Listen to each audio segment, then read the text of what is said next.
Alright, I'm gonna do one real quick. If you kind of really listen to a lot of my material, I have a reoccurring theme. So I just wanted to kind of reiterate it. I have a recurring theme in most of my work that I would like to be put across as of love.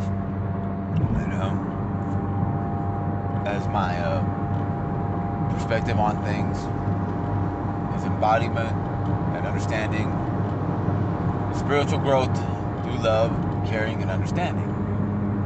But what happens when that fails?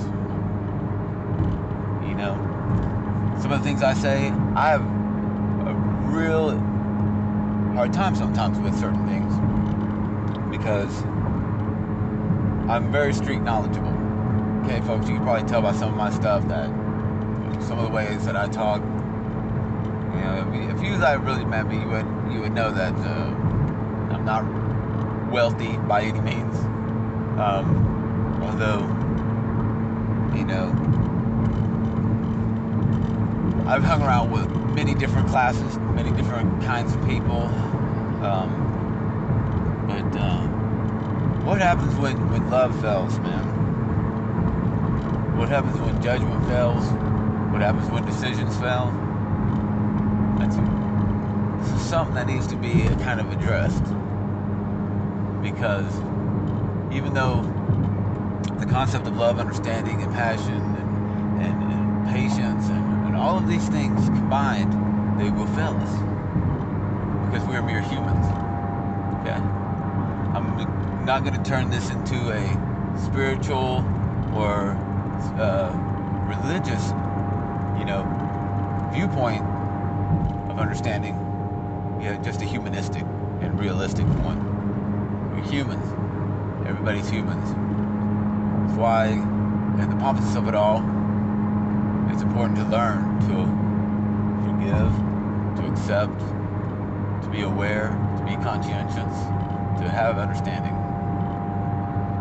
But the problem is pain versus understanding.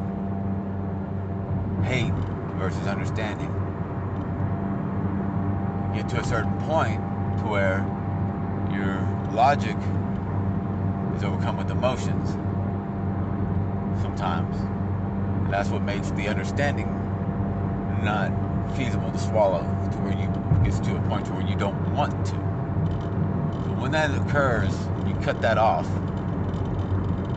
And the understanding goes out, the care goes out as well. Okay? It's important. I said I've self-said this, but one of the very greatest things about me is that I'm patient. Very patient with people. But it's also one of my most dangerous qualities as well. And I don't say that as any point other than what it said. Just on the hindsight of that, that I don't react or act upon reflex. Usually when people do this, there's a backlash. Usually there's backlashes. Even if it's just an eternal one of regret. Sometimes there's more. And sometimes everything all that needs to be taken from a situation is some absence to reflect upon and really assess. Sometimes that gets difficult because of all the distractions of other factors, such as emotions, murmuring from the crowds. But it's very important.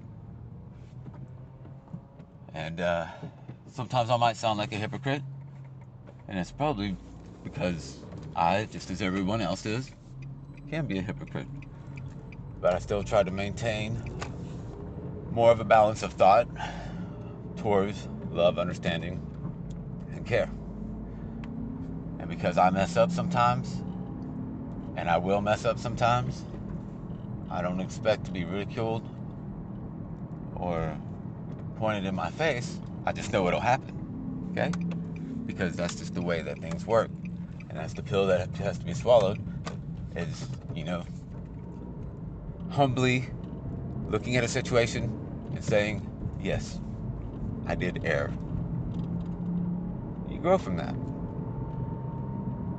You have to have some form of acceptance. You have to have some form of accountability. You can't say that it's not anything that I've ever done wrong, or I've never done anything wrong, it's always been somebody else's fault, because there's no acceptance, there's no accountability, there's no growth in that. Okay? These are simple, simple lessons. And yet, people always have... one of the greatest things I can ever tell anybody is to have some kids, man. It's really a bizarre thing, because you get to see the worst of human nature firsthand.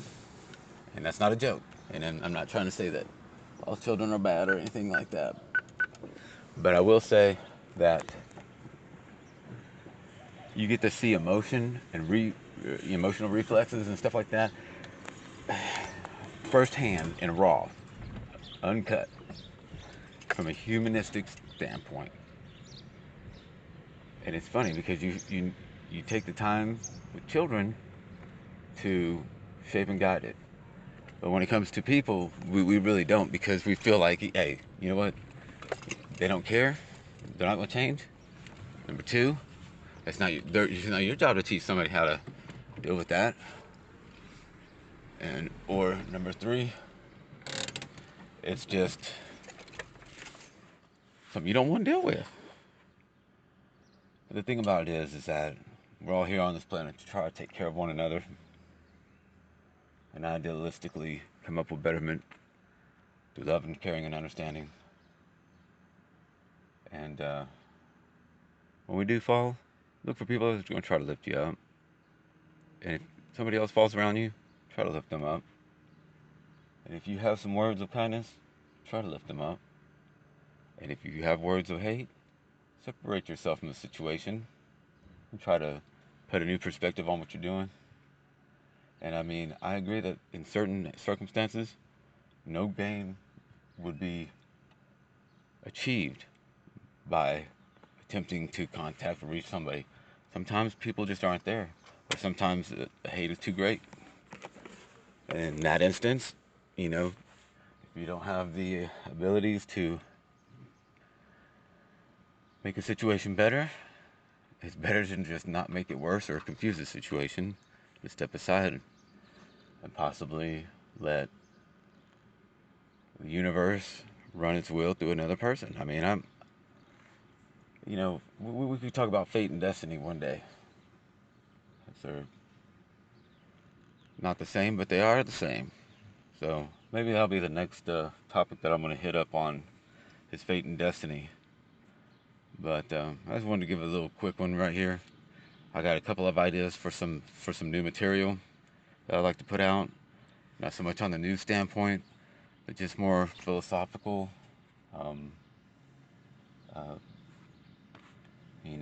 I just try to put something out, thoughts in my own mind.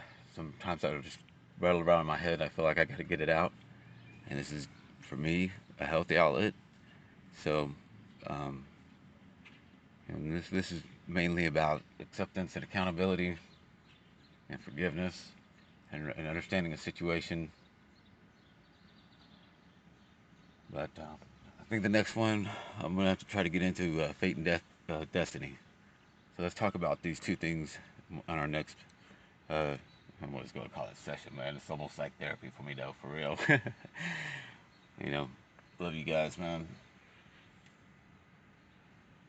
And